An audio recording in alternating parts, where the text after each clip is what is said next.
जय श्री ओम नमः सिद्धेभ्यः।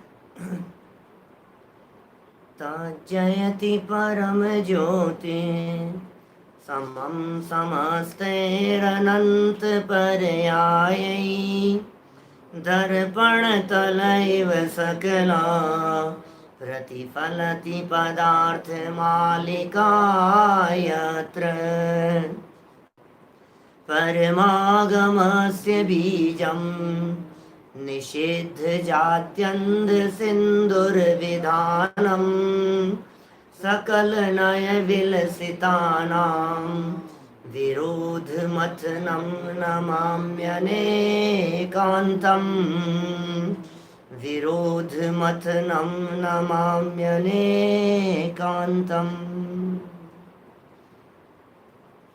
पुरुषार्थ सिद्धि उपाय नामक यह ग्रंथ है। आचार्य अमृतचंद्र स्वामी की अनुपम रचना, श्रावकों का जीवन बदल देने में समर्थ, श्रावकों के योग्य आचरण को प्रतिपादित करने वाली यह अनुपम चर्चा भव्य जीवों के भाग्य से आचार्य परमात्मा की लेखनी से प्रस्फुटित हुई है। बहुत ही सुंदर और मार्मिक विषय है और अध्यात्म की पराकाष्ठा में प्रतिपादन करने वाले ऐसे वितरागी संत जब चरणानुयोग का प्रतिपादन करते हैं तो उनकी वाणी किस तरह की निकलती है, देखिए आप जरा। श्रद्धा पूर्वक ज्ञान और श्रद्धा और ज्ञान पूर्वक चारित्र। कल हम ये चर्चा आपके बीच में कर चुके हैं कि सम्यक चारित्र सम्यक दर्शन और सम्यक ज्ञान पूर्वक होता है। माने सम्यक चारित्र के लिए सम्यक दर्शन और सम्यक ज्ञान का बेस चाहिए। सम्यक दर्शन और सम्यक ज्ञान के बेस के बिना, सम्यक दर्शन और सम्यक ज्ञान की भाव भूमि के बिना, सम्यक दर्शन और सम्यक ज्ञान रूपी नींव के बिना, सम्यक दर्शन और सम्यक ज्ञान रूपी जड़ के बिना यह महल खड़ा नहीं होता, यह वृक्ष खड़ा नहीं होता, यह चारित्र सम्यक नहीं होता। आधार चाहिए, बेस चाहिए। चारित्र की सम्यकता के लिए ज्ञान की सम्यकता का आधार चाहिए। ये सब बातें कल आपके बीच में अपेक्षित विस्तार से कर चुके थे और ये कह दिया था कि भाई जिस तरह से औषधि का ज्ञान नहीं हो तो औषधि का सेवन किस काम का। आपको पता तो होना चाहिए कि ये दवाई कब लेनी है, पता तो होना चाहिए कि ये दवाई कैसे लेनी है, पता तो होना चाहिए कि भूखे पेट लेनी है या भोजन करके लेनी है, रात को सोते समय लेनी है या सुबह उठते ही पहले लेनी है, पानी के साथ में दवाई लेनी है या दूध के साथ में लेनी है, कहीं चाशनी के साथ में तो नहीं लेनी है, पता होना चाहिए। क्योंकि एक ही औषधि जब अलग अलग प्रकार से उपयोग में ली जाती है तो अलग अलग प्रकार से असर करती है, इसलिए उसकी विधि का ज्ञान होना भी जरूरी है।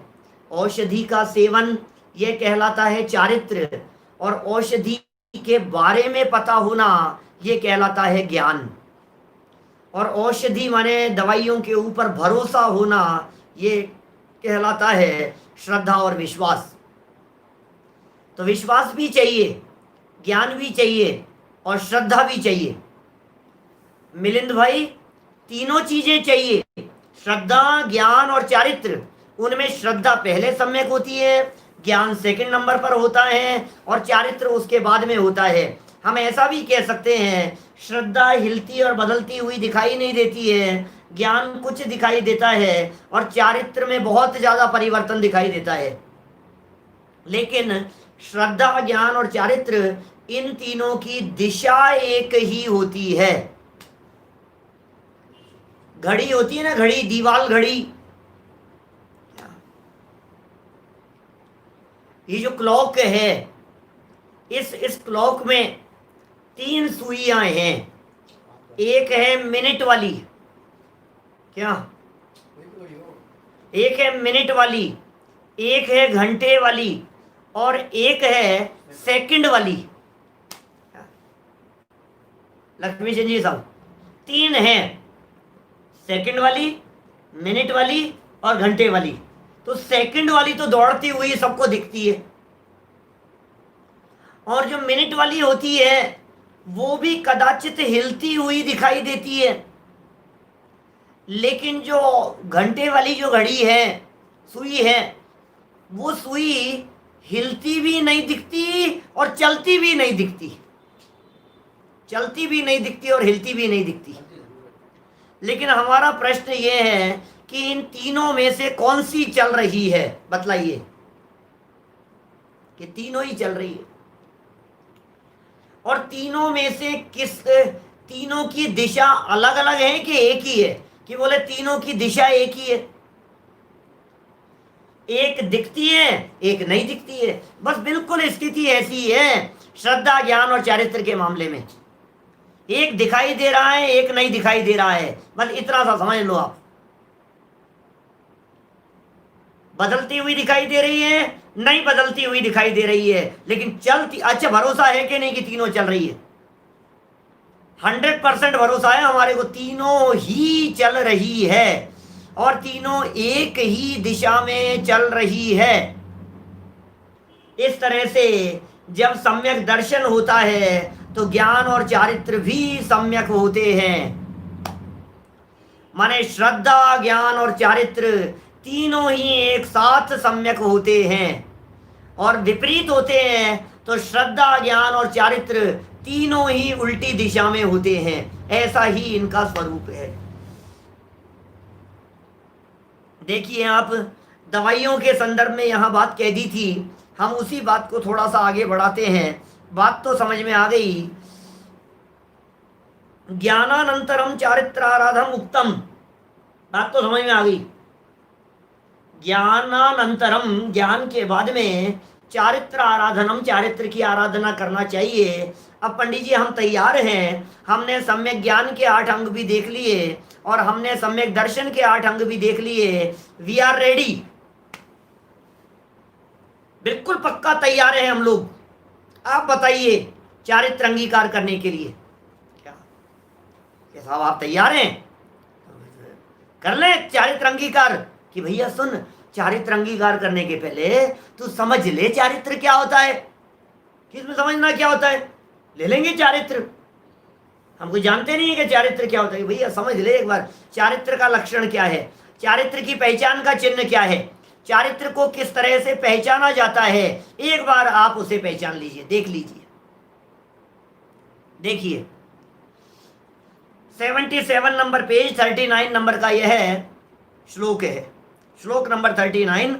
चारित्र का सच्चा लक्षण, चारित्र का लक्षण क्या है, चारित्र को कैसे पहचाने। सारी दुनिया चारित्र को शरीर शरीर से पहचान रही है। अरे यार पंडित जी का चारित्र बहुत अच्छा है साहब, गजब। पंडित जी का देखो, हमने देखा साहब 10 दिन हमारे यहाँ रहे, रात को पानी भी नहीं पिया उन्होंने, चारित्र गजब का है उनका। गजब भाई साहब, आपने कह दिया चारित्र गजब का है। आपने कौन से चारित्र को देखा? आपने देह वाले चारित्र को देखा है, आपने शरीर वाले चारित्र को देखा है, आपने पंडित जी को चर्म चक्षुओं से देखा है, आपने अंदर से देखा कि नहीं देखा। अरे बाहर की प्रवृत्तियों को भी चारित्र कहा जाता है, लेकिन चारित्र का लक्षण क्या होता है? अंतरंग से बहिरंग की व्याप्ति है। अंदर से बाहर में देखो तो पता लगेगा आपको।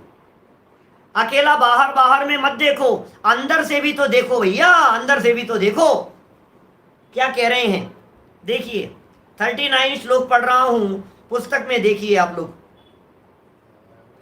चारित्रम भवति यतः समस्त सावध्य योग परिहरणात् सकल कषाय विमुक्तम विशदमुदासीनमात्मरूपम तत्। अन्वयार्थ,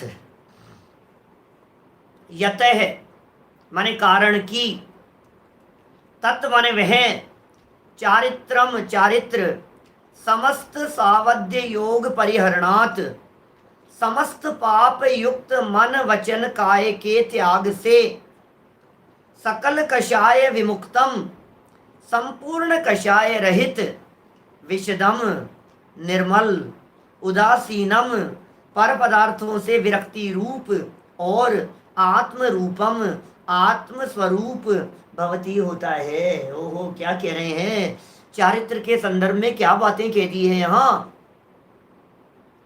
अमृत चंद्राचार्य देव चारित्र की व्याख्याएं किस प्रकार की कर रहे हैं? कैसी व्याख्याएं कर रहे हैं चारित्र के बारे में?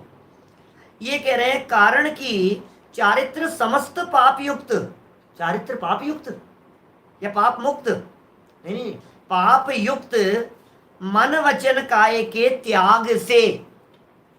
माने ये जो चारित्र होता है, ये चारित्र पाप सहित मन नहीं होना चाहिए, पाप रूप वचन नहीं होने चाहिए, पाप रूप काय की चेष्टाएं नहीं होनी चाहिए। पाप रूप मन वचन काय के त्याग से और संपूर्ण कषाय रहित, सारी कषायों से रहित, निर्मल मल रहित,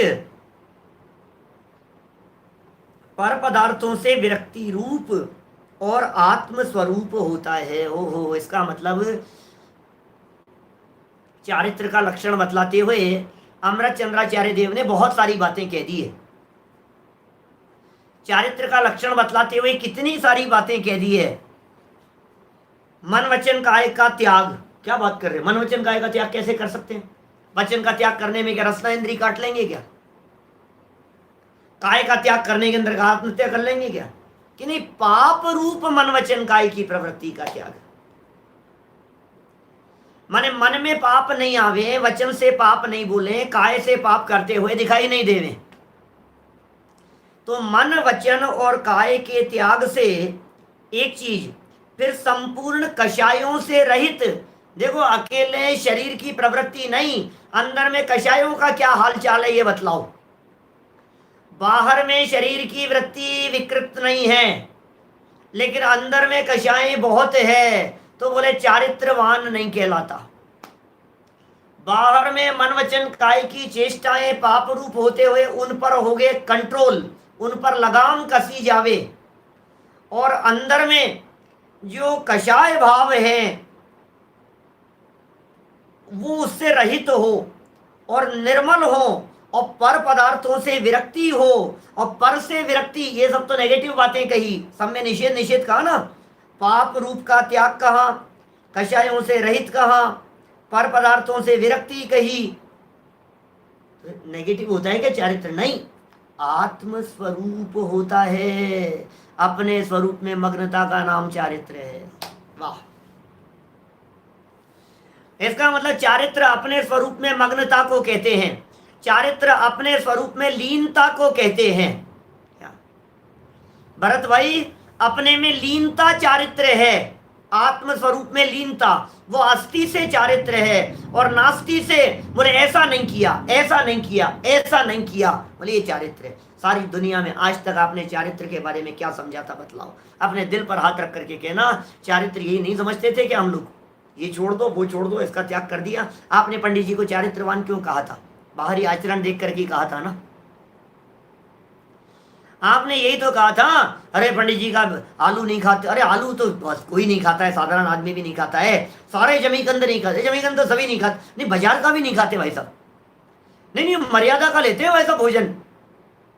पानी जब भी हमारे सामने घर में पिया ना उन्होंने, पानी छान करके ही पिया। ये नहीं कि हम छना हुआ ले आए, तो छने हुए पानी को भी छान करके पीते। बोलो आप, ये यूज नहीं करते, वो यूज नहीं करते, ऐसा आचरण वैसा आचरण। आपने चारित्र को बाहर से देखा है। आचार्य अमृत चंद्र स्वामी कह रहे हैं, अंदर में आत्म स्वरूप चारित्र होता है, और अंदर में जब आत्म स्वरूप होता है तो आत्म स्वरूप होने के साथ साथ में क्या होगा? देह की प्रवृत्तियां भी होगी, कषाय का त्याग भी होगा। माने दोनों तरफा चीज है, अकेले एक तरफ नहीं चलेगी। आप एक ही तरफ चलाना चाहो तो नहीं चला पाएंगे, माने सब तरफ से बात होनी चाहिए। डॉक्टर साहब, माने जो बात है वो एक तरफा नहीं है। चारित्र को सर्वांगीण देखिए आप। देखिए, मैं पढ़ता हूं आगे,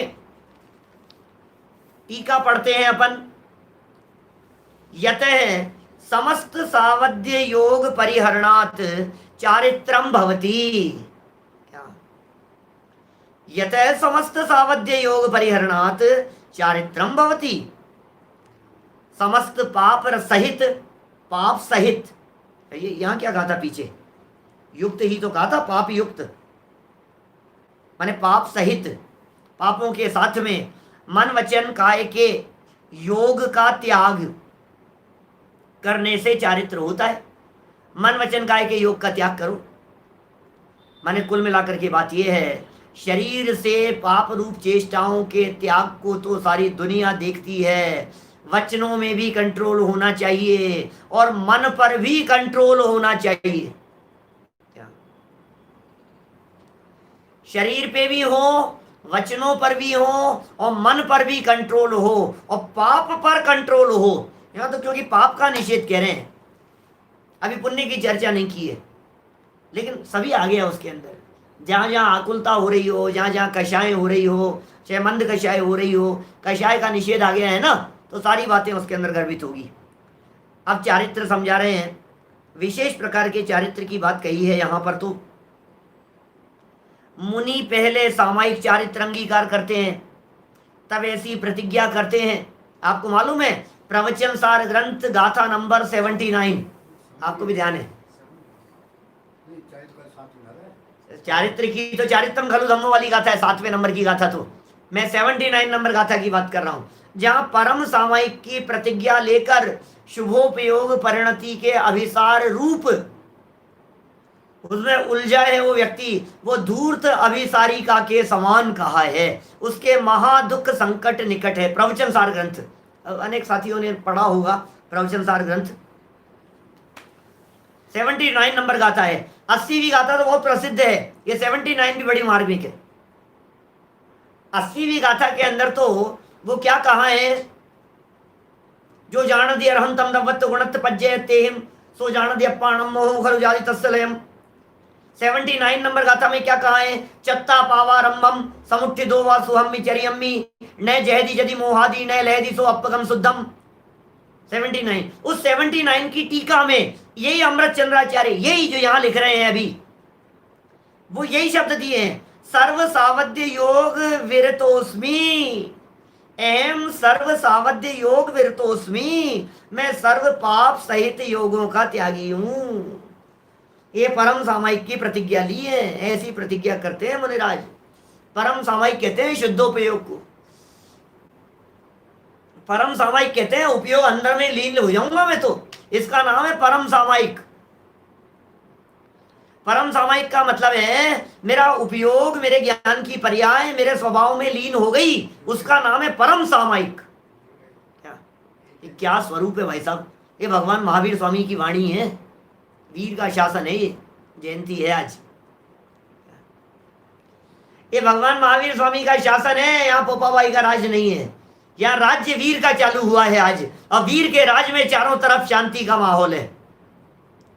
भगवान महावीर स्वामी के शासन में क्या होगा बतलाओ, भगवान महावीर स्वामी के शासन में क्या बातें आएगी।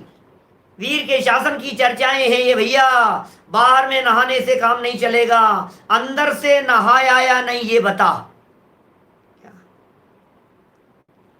बाहर में तो तू नहाता हुआ दिखाई दिया, बाहर में तो साफ सुथरा दिखाई दिया, लेकिन अंदर की सफाई की तरफ ध्यान दिया या नहीं दिया। बालबोध पाठमाला भाग 1 पहले भाग की बात कर रहा हूं, 4 साल के बच्चे को पढ़ाया जाता है, 4-5 साल के बच्चे को, बालबोध भाग 1, उसका 6ठा पाठ है दिनचर्या, दिनचर्या वाला पाठ है, और छोटे छोटे से बच्चों को पढ़ाते हैं, और ये कहते हैं बाहर की सफाई की तरफ तो ध्यान दिया, अंदर की सफाई की तरफ ध्यान नहीं दिया। अरे बाहर और अंदर दोनों तरफ जब सफाई होती है तब चारित्र होता है। ये कह रहे हैं चारित्र के बारे में, मैं सर्व पाप सहित योगों का त्यागी हूं, सारे पाप सहित योगों का त्यागी हूं मैं। कैसा है चारित्र, चारित्र कैसा है, तो कह रहे हैं सकल कषाय विमुक्तम, सकल कषाय विमुक्तम, समस्त कषायों का अभाव होने पर यथाख्यात चारित्र होता है। भाई असली चारित्र देखो भाई, ये पहले कह चुके हैं, हमने जब इस पुरुषार्थ सिद्धि उपाय की भूमिका पढ़ी थी ना, तो आप लोगों को ध्यान होगा भाई साहब, क्या ध्यान होगा, वहां हमने बात कही थी कि जो व्यक्ति नीचा उपदेश देवे वो दंड का भागीदार होता है। बोलो कितने लोगों को याद है? विनीत जी भाई साहब याद है क्या? बोलो। जो व्यक्ति उपदेश नीचा देवे उसके लिए कहा था वो दंड का भागीदार होता है। उपदेशक को दंड का भागीदार कहा? अक्रम से उपदेश देने वाले के संबंध में 18-19 नंबर के श्लोक थे, उपदेश देने का क्रम बतलाया था। जब ये ग्रंथ प्रारंभ किया तो भूमिका वाली गाथाओं में 18-19 नंबर के श्लोक में ये बात कह दी थी, भैया चारित्र का उपदेश दे रहे हो तो महाव्रत का उपदेश दो। बोलो बराबर कहा ना उल्लास भाई? माने आप जो है जब उपदेश दे रहे हो, जब माल दिखा रहे हो आप, तो आप ऊंची बात करो ना। तो इन्होंने खुद ने उसका निर्वाह किया। देखो आप, आचार्य देव अपने द्वारा कही गई बात को भूलते नहीं है। सत्य महाव्रत के धनी होते हैं, झूठ बोलते नहीं है। जीवन भर के लिए सत्य बोलने की प्रतिज्ञा ली है, झूठ थोड़ी ना कहेंगे। तो क्या कह रहे हैं वो ये कह रहे हैं, बोले जो चारित्र की हम बात कर रहे हैं, ये चारित्र यथाख्यात चारित्र है। आप जानते हैं यथाख्यात चारित्र 11वें गुणस्थान से ऊपर होता है। यथाख्यात चारित्र, सकल कषाय रहित चारित्र को यथाख्यात चारित्र कहते हैं। सारी कषायों का जहां अभाव हो गया है उसका नाम यथाख्यात चारित्र है। 11वें गुणस्थान में, 12वें गुणस्थान में अरहंत भगवान के यथाख्यात चारित्र है। क्या बात कर रहे हो साहब? 11वें 12वें गुणस्थान में सारी कषायों का अभाव हो जाने पर, तो अभी तो इस काल में तो होता ही नहीं है। इस पंचम काल में तो ये चारित्र ही नहीं होता है। तो ये अमृत चंद्राचार्य गलत बात कह रहे हैं, या जबरदस्ती हमारे को दिखा रहेंगे? नहीं, बात तो ऊंची दिखाएंगे भैया, माल तो ऊंचा दिखाएंगे, बात तो ऊंची करेंगे। बोले कैसा है चारित्र? सकल कषाय विमुक्तम, समस्त कषायों का अभाव होने पर यथाख्यात चारित्र होता है। ये सब और भी कुछ बतलाइए ना आप। क्या ये कह रहे हैं चेतन भाई LIC एजेंट का एग्जाम्पल दिया था, सही कह रहे हैं आप भाई। LIC एजेंट का एग्जाम्पल दिया, दुकानदार का एग्जाम्पल दिया, व्यापारियों का एग्जाम्पल दिया। अच्छे से अच्छा, ऊंचे से ऊंचा माल दिखा दो आप। आपकी दुकान पर यदि महिला कोई साड़ी खरीदने के लिए आए, आप महंगी से महंगी, अच्छी से अच्छी दिखा दो उसको एक बार। वो खरीद पाए या नहीं खरीद पाए, लेकिन दिमाग में तो सेट हो जाएगी कि यार साड़ी तो ये है खरीदने लायक, सेट तो ये खरीदूंगी मैं। क्या आज भले ही जेब में दाम नहीं हो, जेब में पैसे नहीं हो, फिर भले ही कि नहीं नहीं बहन जी कोई बात नहीं है, मैं कम रेट की दिखा देता हूं, मैंने पसंद तो ये सकल चारित्र को आपको पसंद करा रहे हैं। कैसा है वह? विशदम, निर्मल है। आत्म सरोवर कषाय रूपी कीचड़ से मैला था। अब देखना भैया, अपना जो आत्मा रूपी सरोवर है, ये आत्मा रूपी सरोवर मैला है। किससे मैला है? कषायों से मैला है, राग द्वेष से मैला है। क्या विकार से मैला है, मनमुटाव, कषाय, झगड़ा, राग द्वेष, विषय कषाय के परिणाम, उन सब से हमारा जो उपयोग है, अंतरंग है अंतरात्मा, वो सब की सब मैली पड़ी हुई है। तो ये कह रहे हैं आत्म सरोवर कषाय रूपी कीचड़ से मैला था। कषाय का अभाव होने पर सहज ही निर्मल हो गया। बोलो, आत्मा मलिन थी, आत्मा निर्मल हो गई। तथा कैसा है? बोले उदासीनम, पर द्रव्य से विरक्ति स्वरूप है। तत् आत्म रूपम वर्तते, वह चारित्र आत्मा का स्वरूप है। स्वरूपे चरणम चारित्रम। चारित्र की परिभाषा क्या है? स्वरूपे चरणम, स्वरूपे चरणम चारित्रम। स्वरूप में चरणता का नाम चारित्र है। अजय भैया समझ में आ रही है क्या बात? अपने में लीनता, उसे चारित्र कहते हैं। आत्म स्वरूप में लीनता, उसे चारित्र कहते हैं। ये होता है असली चारित्र। हम चारित्र ही नहीं समझते क्या? हम चारित्र क्या समझ रहे हैं? बोलो। चरण का नाम चारित्र है ना। चरण माने होता है पैर। चरण जानते हैं आप? अरे साहब आपके चरण कहाँ हैं? चरण माने पैर, जिनसे चला जाता है वो चरण कहलाते हैं। उनके पहले लगा दिया आ, चरण। माने कोई एक विशिष्ट प्रकार का मर्यादित, आ माने होता है मर्यादा, और चरण माने होता है कदम। चरण माने कदम, और आचरण माने मर्यादित प्रवृत्ति, उसका नाम है आचरण। और चरण माने है चरित्र। क्या? चरण माने है चरित्र, प्रवृत्ति। तो प्रवृत्ति किस प्रकार की हो? बोले बाहरी प्रवृत्ति की बात नहीं है, स्वरूपे चरणम, अंदर में चले उसका नाम चारित्र है। क्या? देखो आगे क्या कहते हैं। कषाय रहित जो आत्मा का स्वरूप प्रकट हुआ है वही सदा काल रहेगा। इस अपेक्षा से आत्मा का स्वरूप है, नवीन आवरण कभी भी नहीं होगा। यथा क्या चारित्र की बात कर रहे हैं, स्वरूपाचरण चारित्र मात्र की बात नहीं कर रहे हैं। ये आगे चल करके उस चारित्र की बात कर रहे हैं जहां सकल चारित्र भी छठे सातवें गुणस्थान में कह दिया जाता है। यहां तो यथाख्या चारित्र की बात कर ली, सकल कषाय विनिर्मुक्तम, सारी कषायों से रहित पने की बात कह दी है। देखिए नवीन आवरण कभी नहीं होता। सामायिक चारित्र में सकल चारित्र हुआ, परंतु संज्वलन कषाय के सद्भाव से मलिनता नहीं गई।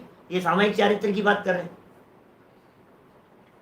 भाई। 5 प्रकार के चारित्र कहे ना, सामायिक छेदोपस्थापना, परिहार विशुद्धि, सूक्ष्म संपराय, यथाख्यात मिति चारित्रम। सामायिक छेदोपस्थापना, परिहार विशुद्धि, सूक्ष्म संपराय और यथाख्यात। हमारे नाम नहीं दिखा, ये यथाख्यात चारित्र के बारे में पूछ रहे हैं 11वें में कैसे हो सकता है। क्योंकि 11वें में रंच मात्र भी कषाय का सद्भाव नहीं है, इसलिए 11वें में यथाख्यात चारित्र है। 11वें गुणस्थान का काल जितना भी है, भले ही वो नीचे गिरेगा, अभी नीचे गिरेगा वो, लेकिन अभी जब तक 11वें गुणस्थान में है तब तक रंच मात्र भी मलिनता उनके नहीं है। इतनी निर्मलता है, इतनी निर्मलता है, इतनी निर्मलता है कि उन्हें पूर्ण सुखी कहा जाता है। 11वें गुणस्थान में 11वें गुणस्थान वाले जीव नियम से गिरते हैं। गुणस्थान नहीं पढ़ा रहा हूं मैं भी आप लोगों को, लेकिन थोड़ा बहुत तो पता होना चाहिए ना हमारे को, मोटा मोटा तो, जब जिस गुणस्थान की चर्चा चल जावे। 11वें गुणस्थान वाले गिरे, नियम से गिरे। 11वें गुणस्थान से 12वें में कोई नहीं जाता। जिसने 11वें पर कदम रख दिया वो नियम से गिरेगा।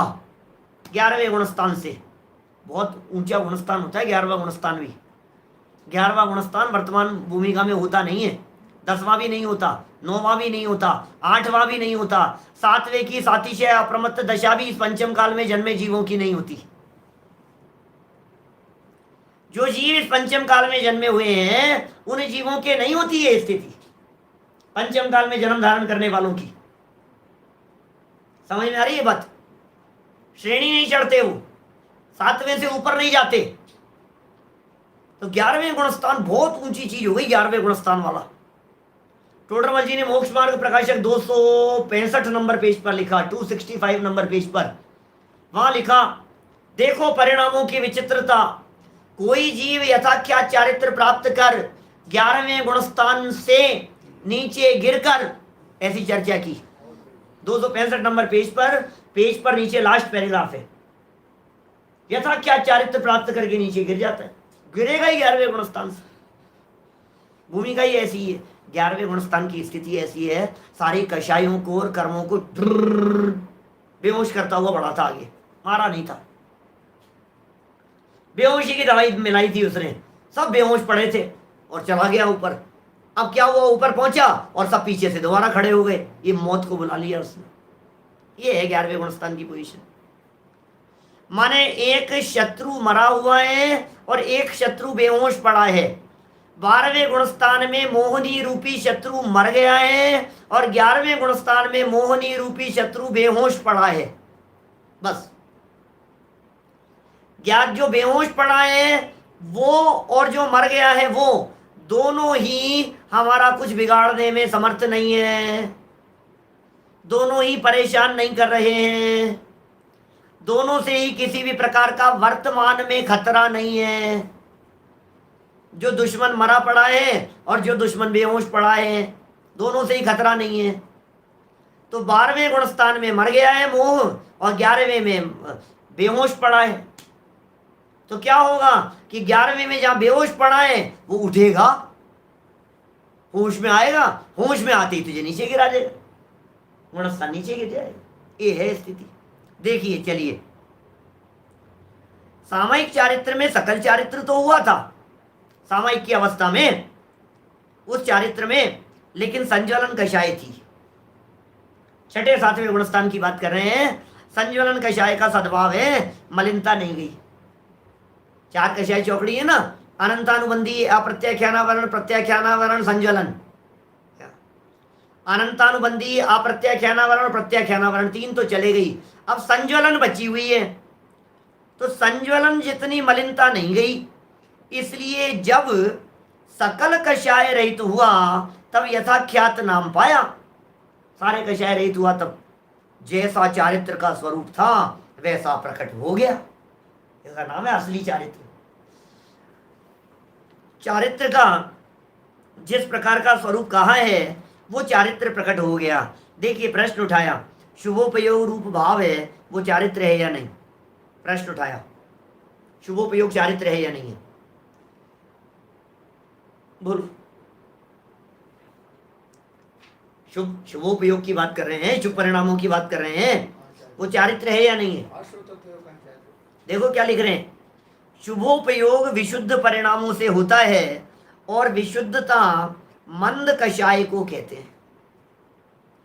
इसलिए कषायों की हीनता के कारण कथनचित चारित्र कहलाता है। क्या कहा? शुभोपयोग की बात कर रहे हैं, शुभोपयोग को चारित्र कहेंगे कि नहीं कहेंगे? कथनचित कहलाता है। शुभोपयोग में कषाय है या नहीं है?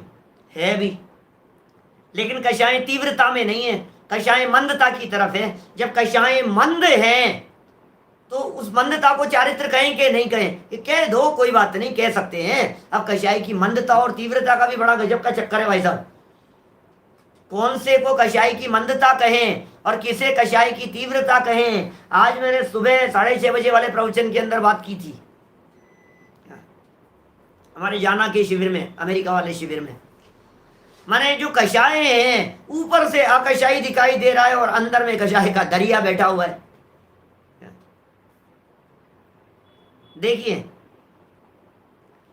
क्या कह रहे हैं यहां पर, कषाय की हीनता के कारण कथनचित चारित्र कहलाता है। प्रश्न, देव गुरु शास्त्र शील तप संयम आदि में अत्यंत राग रूप प्रवर्तन करते हुए भी उसे मंद कषाय कैसे कह सकते हैं? क्या प्रश्न उठाया है? प्रश्न ख्याल में आया क्या? मार्मिक प्रश्न है। क्या कह रहे हैं इस प्रश्न के अंतर्गत? देखिए आप, देव गुरु शास्त्र शील तप संयम अत्यंत राग रूप प्रवर्तन कर रहे हैं और फिर भी उसे मंद कषाय कैसे कह सकते हो? तो कह रहे हैं भैया, विषय कषाय अधिक के राग की अपेक्षा तो वह मंद कषाय ही है। अपेक्षा है भाई साहब। 6ठे गुणस्थान वाले को मंद कषाई कहें कि तीव्र कषाई कहें?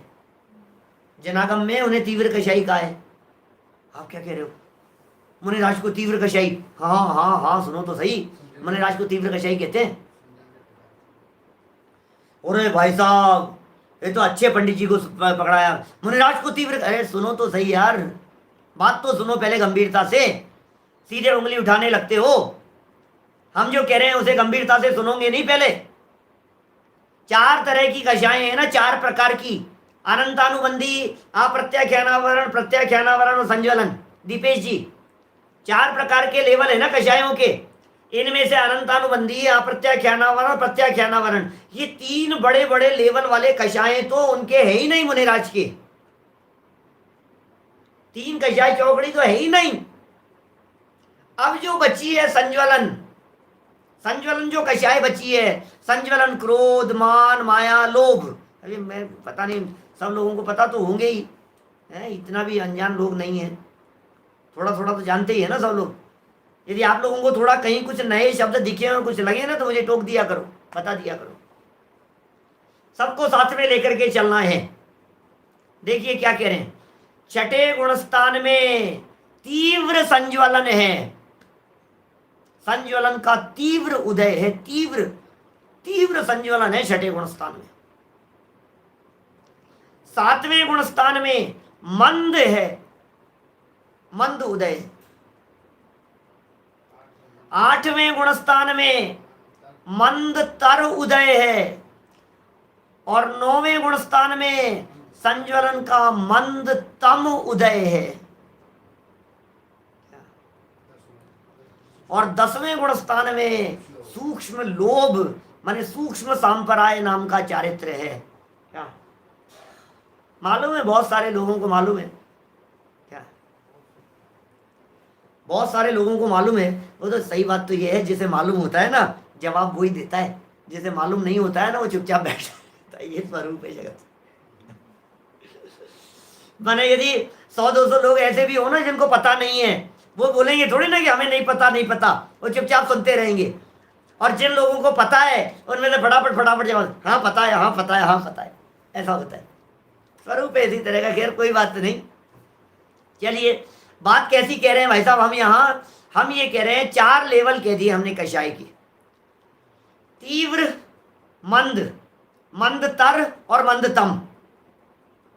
तीव्र बहुत ज्यादा, फिर उससे कम मंद, फिर मंदतर, मंदतम। बराबर। देखो नहीं पता भी आ गया ना सामने जवाब। अब नहीं पता कहने वाले भी आ गए ना, मयंक जी लिख रहे हैं। तो कई हैं इस तरह से, कोई बात नहीं। हमने क्या कहा 4 हैं लेवल। अब तीव्र, मंद, मंदतर और मंदतम, इन चारों को संज्वलन में देखो, अकेले संज्वलन में। तो सिर्फ जब संज्वलन कषाय की अपेक्षा से देखते हैं तो छठे गुणस्थान में तो तीव्र है, 7वें में मंद, 8वें में मंदतर और 9वें में मंदतम। ये लेवल बतला दिए। तो ये कह रहे हैं भाई साहब, देखो क्या कह रहे हैं। उत्तर, विषय कषायादिक के राग की अपेक्षा तो वह मंद कषाय ही है, विषय कषाय के राग की अपेक्षा।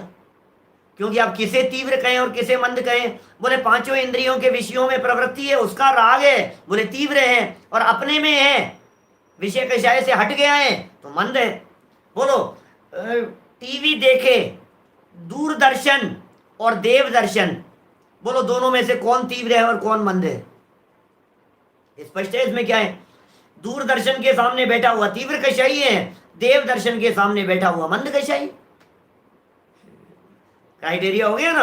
अब बतलाओ, देवदर्शन करने वाला व्यक्ति और भावपूर्वक भक्ति समझकर करने वाला व्यक्ति, दोनों में से कौन मंद कषाई है? तो बोले समझकर करने वाला मंद कषाई है, और जो देखा देखी दर्शन कर रहा है वो तीव्र कषाई है। तो ये जो तीव्रता और मंदता, ये तो कंपैरिजन है ना एक दूसरे में। तीव्रता और मंदता ये एक में नहीं होता। तीव्रता और मंदता ये सापेक्ष कथन है। समझ में आ रही है बात?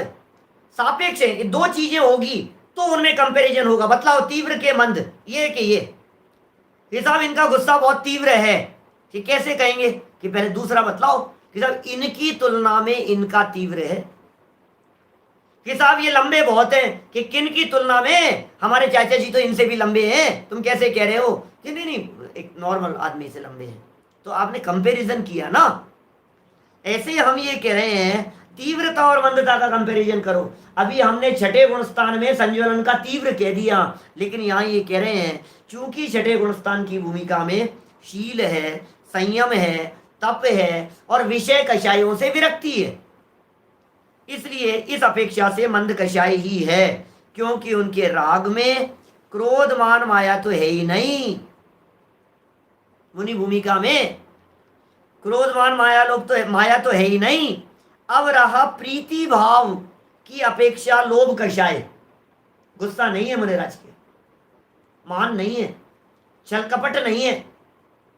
अब कौन सी कषाय बच गई? लोभ। हो मुनिराज के लोभ होता है क्या? क्या बात कर रहे हो आप?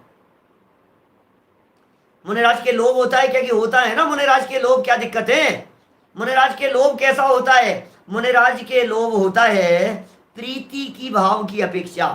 धर्म के लोभी जीवों को धर्म मार्ग में लगाने के लिए जो प्रीति दिखाई देती है उसे कहते हैं लोभ। लोभ है भी थोड़ा सा, लोग समझे। अरे सुनो, ये अमृत चंद्राचार्य का लोभ का परिणाम था, इसलिए उन्होंने ये पुरुषार्थ सिद्धि उपाय लिखा है। हम जैसे पामर जीवों को समझाने के लिए अनंत करुणा करके उन्होंने शुभोपयोग रूपी भट्टी में जलकर शुभ राग की भूमिका में इस ग्रंथ की रचना की है। बोलो, ये शुभोपयोग में जल करके रचना की है उन्होंने, हमारे ऊपर करुणा करके। कितना करुणा का परिणाम था। बोले ये लोभ है, समझे लोग। हमें भी लोभ है, आप लोग समझो। हम इतना काय को गला फाड़ रहे हैं, बताओ मेरे को। हमें भी लोभ है इस तरह का। काय का लोभ है? ये लोभ है ये समझे जैसे तैसे करके, खूब लोग समझे, हर व्यक्ति समझे। ये वीतरागी तत्व ज्ञान की बात वीतराग भाव से जन जन समझे, ये कह रहे हैं हम। भाई साहब, परसों से तो जो चर्चा चलेगी ना यहाँ पर अहिंसाणु व्रत की, पूरे विश्व की बात कह रहा हूं मैं, पूरे विश्व के साहित्य में यदि आप जाकर के खंगाले में ये टटोलेंगे तो आपको अहिंसा की इतनी प्रकार की चर्चा कहीं नहीं मिलेगी। समझना आप क्या कह रहा हूं? इतनी सूक्ष्मता से, इतने भंग, इतनी करेंगे, परसों करेंगे चर्चा उसके संबंध में। ऐसा ग्रंथ है ये, शुभ में बैठ करके लिख रहे हैं। देखो, लोभ कषाय, किंतु वह भी सांसारिक प्रयोजन युक्त नहीं है, अतः उसकी भी मंदता है। सांसारिक प्रयोजन नहीं है बिल्कुल भी। किस बात का लोभ है थोड़ा बहुत है लोभ, लेकिन सांसारिक नहीं है। आगे देखिए क्या कह रहे हैं। यहां भी ज्ञानी जीव राग भाव से प्रेरित होता हुआ, ज्ञानी जीव है, राग भाव से प्रेरित हुआ अशुभ राग को छोड़कर शुभ राग में प्रवर्तन करता है। अशुभ राग को छोड़ा, शुभ राग में प्रवर्तन किया, माने पाप को छोड़ा और धर्म मार्ग में लगा, विषय कषायों से विरक्त हुआ, देव शास्त्र गुरु की शरण में आ गया, 5 पाप छोड़े और पंच परमेष्ठी की शरण में आ गया। समझ में आ रही है बात? न्यूज़पेपर छोड़ा, ठीक है, और जिनवाणी को पकड़ा, दूरदर्शन छोड़ करके देव दर्शन में आ गया, विषय कषाय छोड़ करके मंद कषाय रूप प्रवर्तन करने लगा, धर्म मार्ग पर चलने लगा। उस जीव की बात चल रही है। शुभ राग में प्रवर्तन करता है, किंतु उस शुभ राग को उपादेय रूप श्रद्धा नहीं करता। Point to be noted, point note कीजिए। नवीन भाई क्या कह रहे हैं? ये पॉइंट देखिए क्या कहा है इन्होंने। शुभ राग को उपादेय रूप श्रद्धा नहीं करता, ये पॉइंट विशेष है कुछ, अपितु उसे अपने शुद्धोपयोग रूप चारित्र के लिए मलिनता का ही कारण जानता है। ओहो, वो जानते हैं कि ये जो चारित्र है ना, कौन सा शुभ राग रूप चारित्र, मंद कषाय रूप चारित्र, आखिर मलिनता तो है ही भाई साहब। आप देखिए, किसी व्यक्ति के 104 डिग्री बुखार था, अब 104 डिग्री बुखार वाला के घट करके 100 डिग्री बुखार रह गया, तो बोलो ठीक है या नहीं है? ठीक है या नहीं? आप क्या कहोगे? अरे वैसा बहुत ठीक है, बहुत ठीक है, बहुत ठीक है। सुनो, 100 डिग्री बुखार को ठीक नहीं कह रहे, बुखार को ठीक नहीं कह रहे, जो 104 से घट करके 100 रह गया है ना, उसे ठीक कह रहे हैं। ठीक कहने की विवक्षा समझे क्या? 104 डिग्री था ना, 104 से जो घट करके 100 तक आ गया है, इस अपेक्षा से उसे ठीक कहा जा रहा है। वो 100 डिग्री बुखार रखने लायक नहीं है। डॉक्टर साहब बतलाइए आप, चांदीवाल जी, ये 100 डिग्री बुखार रखने लायक है क्या? रखने लायक उपादेय नहीं है भैया, मारा जाएगा। इस चक्कर में मत उलझ जाना तू। यदि 100 डिग्री को रखेगा और तुमने घूमना फिरना चालू कर दिया और दुकान जाना चालू कर दिया और फैक्ट्री जाना चालू कर दिया, दीपक जी, तो काम चलेगा नहीं, कुछ भी गड़बड़ा जाएगी स्थिति। देखो क्या कह रहे हैं, शुभ राग को उपादेय रूप श्रद्धा नहीं करता, अपितु उसे अपने शुद्धोपयोग चारित्र के लिए मलिनता का कारण जानता है। यार शुद्धोपयोग में मलिनता है, मल है भाई साहब, ये मल उत्पन्न हो रहा है। अशुभोपयोग में तो कषायों की तीव्रता हुई है। ओहो, अशुभोपयोग में तो कषायों की तीव्रता हुई है, अतः वह तो किसी भी प्रकार चारित्र संज्ञा को प्राप्त नहीं हो सकता। अशुभ में तो चारित्र बिल्कुल नहीं हो सकता है। शुभ को मंदता की अपेक्षा से, उपचार से, व्यवहार से चारित्र कह दिया जाता है। फिर प्रश्न खड़ा करता है शिष्य कि साहब चारित्र कह दिया जाता है, चारित्र होता है निश्चय से, व्यवहार से, काई के चारित्र के भी प्रकार प्रकार कुछ होते हैं क्या? कुछ समझ में नहीं आई बात कुछ हमारे को। बोले चिंता मत करो, कल 8 बजे रात को उपस्थित होना इंडिया टाइम पर, तुम्हें चारित्र के भेद समझाएंगे। तो चारित्र के कितने प्रकार से भेद हो सकते हैं, चारित्र के क्या स्वरूप हैं, उसकी विशेष चर्चा कल यथा समय करेंगे। अभी की बात को इसी भावना के आधार पर विराम दे रहे हैं कि सम्यक दर्शन और सम्यक ज्ञान पूर्वक भव्य आत्माओं को चारित्र अंगीकार करने की भावना भानी चाहिए। हम सभी के उत्तम चारित्र इस काल के योग्य अपने जीवन में प्रकट हो, इसी मंगल भावना से बात को यहीं विराम देता हूँ। जय श्री। निज निधि निज में बताई यह अनंत उपकार है, उसके लिए जिन वाणी माँ को वंदना शत बार है, वंदना शत बार है। 9 बार मुखार मंत्र।